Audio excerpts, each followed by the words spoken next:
You guys, we seriously need to talk about Sydney Sweeney because she just did a brand new interview and the internet cannot stop buzzing about it. Oh my god, this might be one of her most talked about moments yet. See, Sydney's been caught up in controversy after controversy lately, and while there were plenty of questions she refused to answer, there was one thing she did address, and it left people divided. Yep, I'm talking about her infamous bathwater soap. But trust me, that's just one part of this roller coaster interview. So let's rewind a little. It all started with Sydney's big new campaign with American Eagle. She was the face of their latest denim launch, rocking a head-to-toe denim look. Jacket, jeans, the whole vibe. Sounds harmless, right? Except in the ad she says, "Jeans are passed down. Hair color, personality, eye color. My jeans are blue." And suddenly, the internet lost it. What was supposed to be a fun play on words turned into a full-blown debate. People began dissecting every syllable, pointing out that Sydney, a blonde-haired, blue-eyed woman, was in an ad all about great jeans. Tweets started flying left and right, accusing the campaign of promoting some seriously dangerous undertones. The backlash got so intense that people were asking, wait, are they trying to say blonde hair and blue eyes are superior? It spiraled fast. American Eagle had to step in and clarify, saying the whole thing was about denim jeans, not DNA jeans. But by then, the damage was already done, and the internet was not letting go. And if that wasn't enough, people then dug even deeper, pulling up Sydney's political registration. Reports claimed she registered as a Republican in Florida back in 2024, and that only added gasoline to the fire. Conservative commentators started praising her, and even Donald Trump allegedly chimed in, calling the ad fantastic. At that point, what started as a denim promo had turned into a nationwide political storm. Then, people started resurfacing old moments, like that infamous party she went to where her family was photographed in Trump hats. Suddenly, the narrative around Sydney wasn't just about fashion anymore. It was about politics, values, and where she stood in all of it. And here's the thing.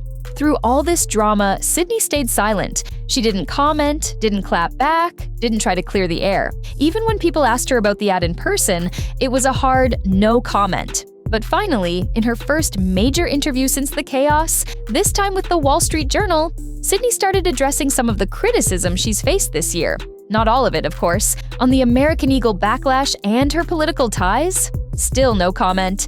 But on the bathwater soap, she finally gave an answer. And let me tell you, the way she explained it has the internet even more divided. It was mainly the girls making comments about it, which I thought was really interesting, she says. They all loved the idea of Jacob Elordi's bathwater, a reference to a racy scene in the movie Saltburn. So, once Sydney finally opened up, she chose to address the one thing nobody expected, her infamous bathwater soap. If you missed it earlier this year, Sydney partnered with Dr. Squatch to release a soap that was advertised as being made with her bathwater. Yeah, you heard that right. Her bathwater? The internet went wild.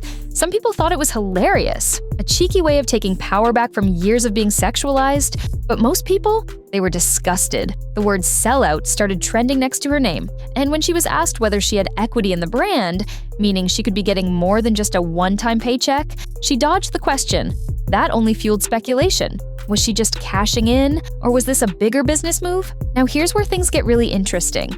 Sydney told the Wall Street Journal that the harshest criticism didn't come from men. It came from women. She said most of the backlash online was other women tearing her down, which she found really interesting. And honestly, it sounded like she was hinting at internalized misogyny, pointing out how people were quick to tear her apart while praising a guy for doing something nearly identical. Because, let's not forget, after Saltburn came out, Jacob Elordi had a bath scene that went viral. And people actually started making bathwater candles as a joke. Those candles sold like crazy. And when Jacob was given one on The Tonight Show with Jimmy Fallon, he laughed about it, joked it smelled like detergent, and everyone thought it was hilarious. Sydney, meanwhile, puts her name on a soap, and suddenly she's desperate, gross, and selling herself out. That double standard is exactly what she was calling out in her interview. But critics fired back, saying the comparison doesn't really work. Jacob never actually sold anything himself. Fans made the candles as a meme based on a movie scene. Sydney, on the other hand, was literally selling her bathwater soap with her name and face on it. Still, here's the kicker. That soap? It's now reselling for over $1,500 online. Love her or hate her, Sydney knew people would pay for it. And that's exactly what happened. At the pottery studio, she says she pays attention to the online chatter, but she doesn't let it bother her. I think it's important to have a finger on the pulse of what people are saying because everything is a conversation with the audience, she says. Another controversy that had fans buzzing, her unexpected connection to Jeff Bezos.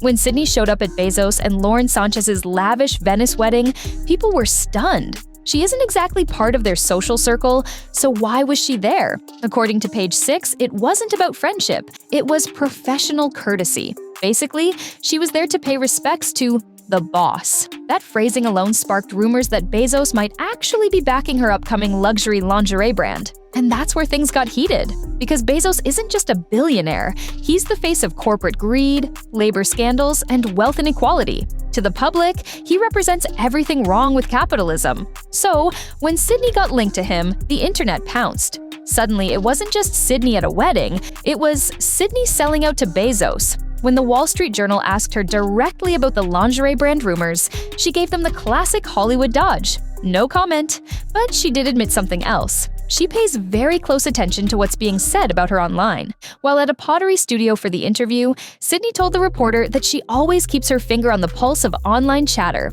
She said every headline, every tweet, every comment is part of the conversation between her and her audience. Which is interesting, because it means she sees all of this. She's not tuning it out. She knows exactly how people are reacting, and she's choosing carefully what to respond to and what to completely ignore. Make sure you subscribe to the channel.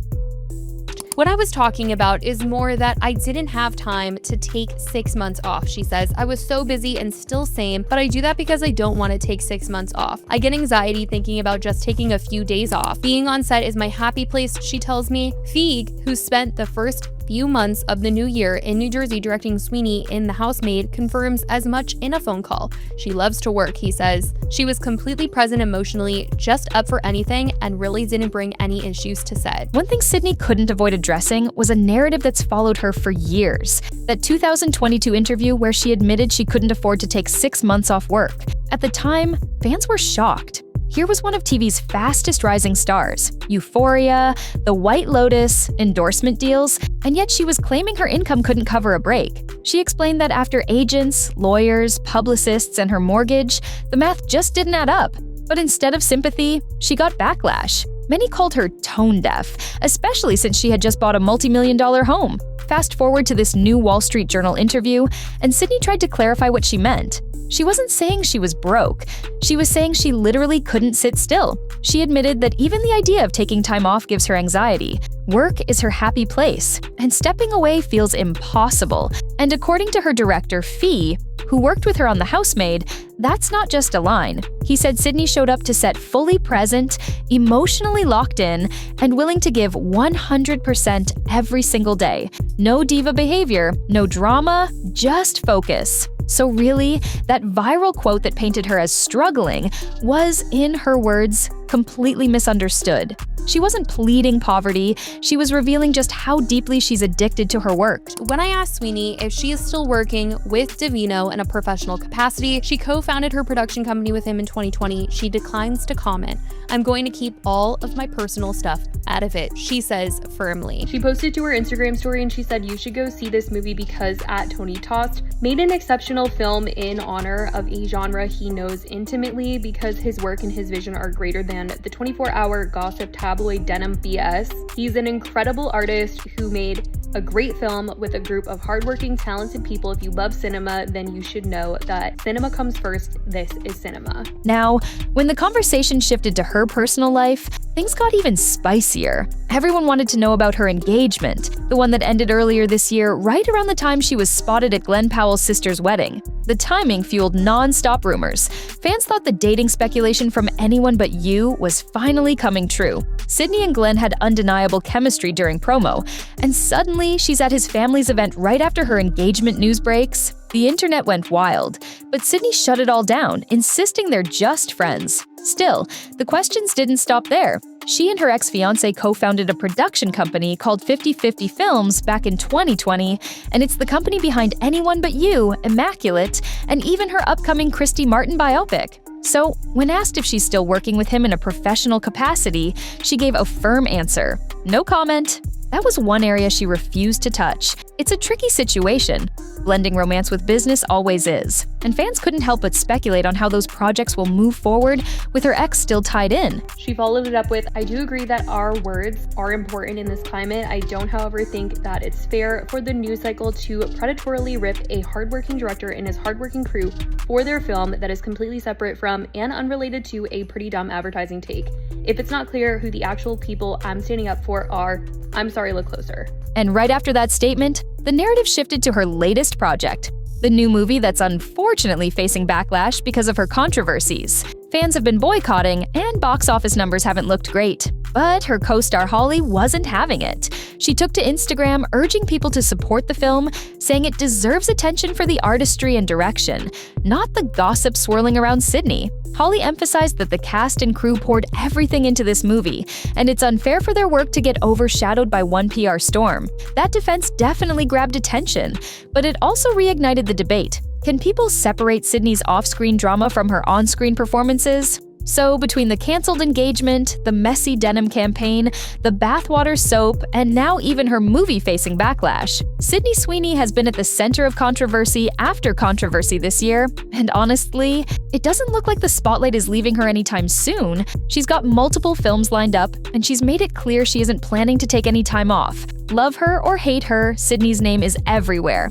and every move she makes just fuels the conversation. But what do you guys think? Is Sydney unfairly targeted for everything she does, or is she making decisions that keep landing her in hot water? And about that bathwater soap, was her comparison to Jacob Elordi valid, or was that a reach? Drop your thoughts in the comments. You know I love reading what you all have to say. I'll see you in the next video.